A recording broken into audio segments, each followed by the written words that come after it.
بسم اللہ الرحمن الرحیم۔ اللہم صلی علی سیدنا و مولانا محمد النبی الامی وآلہ وصحابہ بارک وسلم صلاۃً و سلاماً علیہ۔ میں سدا بہار اسلام سے مخاطب ہوں۔ میرا چینل دیکھیے، دکھائی لائک کے ساتھ شیئر کیجیے اور گھنٹی بجائیے اور لوگوں میں پھیلائیے اور سرکار غوث بنگالہ کے چاہنے محبت کرنے والوں میں پھیلائیے۔ اللہم صلی علی سیدنا و مولانا محمد النبی الامی وآلہ وصحابہ بارک وسلم صلاۃً و سلاماً علیہ یا رسول اللہ صلی اللہ علیہ وسلم۔ پارٹ 62 62 صفحہ 122 سے آگے چلتا ہوں۔ اللہم صلی علی سیدنا و مولانا محمد النبی الامی وآلہ وصحابہ بارک وسلم صلاۃً و سلام علیہ یا اعلیٰ حضرت کی جلالیت شان، جن دنوں چھوٹے حضور خانقاہ شریف کے انتظام اور درستگی میں لگے ہوئے تھے، قرب و جوار اور دور دراز سے بے شمار متقدمین متصلین کی آمد و رفت شروع ہوئی۔ اس میں جو بھی آتا تھا ایک نئی حاجت لے کر آتا تھا۔ اکثر و بیشتر حاجت مندوں کی ضرورت و خواہش کو پورا فرما دیتے۔ بعض اپنی حاجت روائی کے لیے اعلیٰ حضرت کی خدمت میں بھی باریاب ہوتے اور بعض تو صرف شرف سعادت کے لیے قدم بوسی ہوتے، لیکن اس کثرت سے عوام کی آمد و شد اعلیٰ حضرت کو ناگوار خاطر ہوئی۔ لوگوں کی خود غرضی اور دنیا طلبی نے جلال حیدری کو ایک بار پھر بھڑکایا۔ اب کیا تھا، انسانوں کو دیکھ کر تنفر فرماتے، ہر وقت سہمے رہتے۔ خوف کا اس قدر غلبہ تھا کہ حجرے سے باہر قدم نہ نکالنے کی کوشش کرتے، مگر بیک لمحہ اندر چلے جاتے اور آواز میں تلخی، چہرے پر جلالت اور ہیبت، اور مزاج اتنا گرم ہو چکا تھا کہ دن بھر میں 5 بار غسل فرماتے، مگر تلخی و تہش میں کمی نہیں۔ چھوٹے حضور کو بھی اس کیفیت سے کمال پریشانی لاحق تھی، مگر آپ کے علاوہ اور کون تھا جو اعلیٰ حضرت کی طلعون مزاج کو جانتا۔ اللہم صلی علی سیدنا و مولانا محمد النبی الامی وآلہ وصحابہ بارک وسلم صلاۃً و سلام علیہ۔ موجودہ صورتحال میں مصلحتاً ایک ایسا ملازم کی ضرورت شدت سے محسوس کی گئی جو ترش اور تلخ گو ضدی ہو، تاکہ عوامی بھاڑ اور لوگوں کی آمد رفت میں تو کچھ کمی آئے۔ چنانچہ مذکورہ بالا صفحات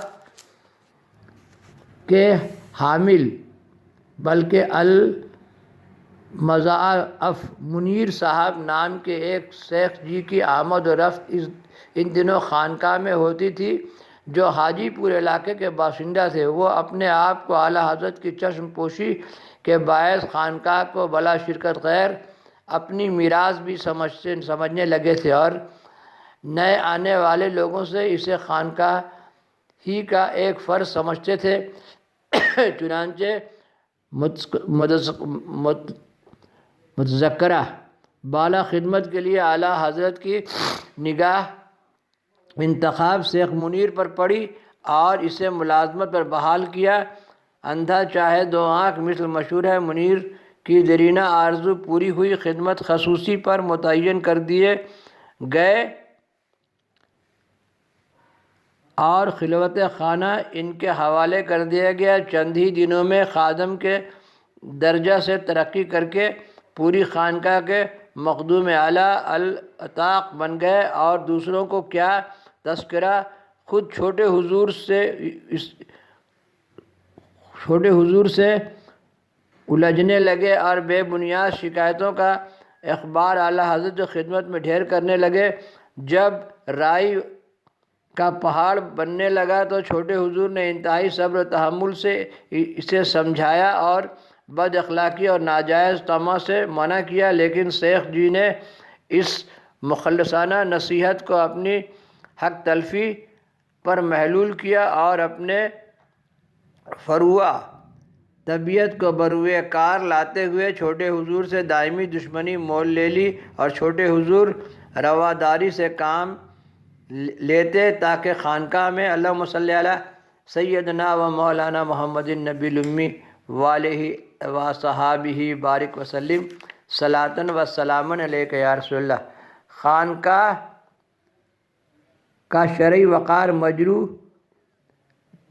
مجروح نہ ہو۔ اللہم صلی علی سیدنا و مولانا محمد النبی الامی والہ و صحابہ بارک وسلم صلاۃً و سلامً علیک یا رسول اللہ صلی اللہ علیہ وسلم کا شرعی وقار مجروح نہ ہو، مگر شیخ جی بھی طغیان اور سرکشی میں بڑھتے گئے، یہاں تک کہ ان کے نام مبارک قدم نے اپنے بیگانے سب ہی کو دور کر دیا۔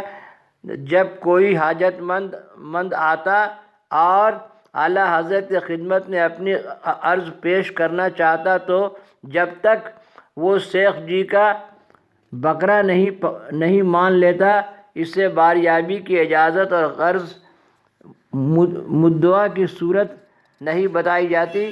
پرانے حاضر باش بلکہ خلوت و جلوت میں ہمراز، جن کا مقصد صرف حصول سعادت ہوتا تھا، وہ بھی حاضری سے محروم رہنے لگے، یہاں تک کہ سعادت پناہ حضرت مرشد علی صاحب کو بھی بڑی مشکل سے ملاقات نصیب ہوتی۔ ایک مرتبہ کلکتہ سے بارادہ زیارت پٹنہ شریف لائے، مگر شیخ جی کی تلخی اور ترش روی نے انہیں محروم واپس کر دیا۔ کلکتہ پہنچ کر غم و اندوہ کا ایک منظم مرقع بذریعہ ڈاک خدمت عالی میں ارسال کیا، جس کا قطعہ یہ تھا: عاصی ام مشتاق رویت بے قرار و بے صبور، عاصی ام مشتاق رویت بے قرار و بے صبور، دل برو دل جوئے مایا یا شاہ شمس الدین توئی۔ عاصی ام مشتاق رویت بے قرار و بے صبور، دل برے دل جوئے مایا یا شاہ شمس الدین توئی۔ اللہم صلی علی سیدنا و مولانا محمد النبی الامی